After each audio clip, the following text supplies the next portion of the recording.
The U.S. military is set to hold a rare public display of strength in Washington, D.C. this Saturday, celebrating the Army's 250th anniversary with a grand military parade. President Donald Trump, who has long desired such an event and coincidentally turns 79 on the same day, will oversee over 6,000 troops, 150 vehicles, and 50 aircraft. Trump frames the event as a tribute to the U.S. military's historical victories and a celebration of American power. However, the one-day spectacle, estimated to cost up to $45 million, £33 million, has drawn criticism as a vanity project and a misuse of taxpayer funds. Military parades are uncommon in the U.S., with the last similar scale event being in 1991 to mark the end of the First Gulf War, which saw 8,000 troops in D.C. A key highlight of this year's parade will be the presence of tanks and other armored vehicles, including 70-ton M1 Abrams tanks,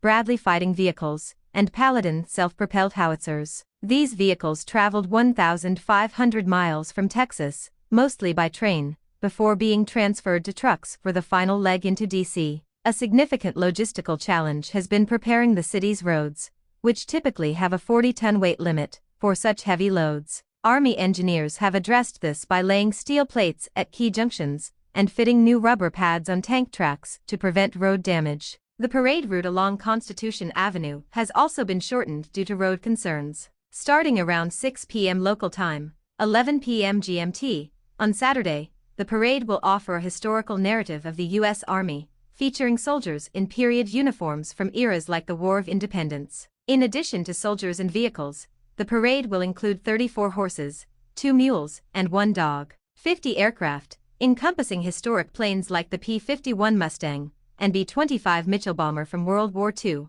as well as Black Hawk helicopters, will conduct flyovers. This aerial display will necessitate the closure of airspace, potentially disrupting operations at Ronald Reagan National Airport. The event will culminate with the Army's Golden Knights parachuting near the White House to present President Trump with a U.S. flag. Officials anticipate around 200,000 spectators for the free event. Security will be rigorous, with 18 miles, 29 kilometers, of fences and 175 metal detectors in place. The event is designated a National Special Security Event, signifying its potential as a target for terrorism. The parade has sparked opposition, with anti-Trump No Kings activists organizing protests in several cities, criticizing the president for wanting tanks in the street and a made-for-TV display of dominance for his birthday. While no organized protest by this group is planned for D.C., other demonstrations are expected. Trump has issued a warning of very big force against any protests. Recent criticisms of Trump's use of the military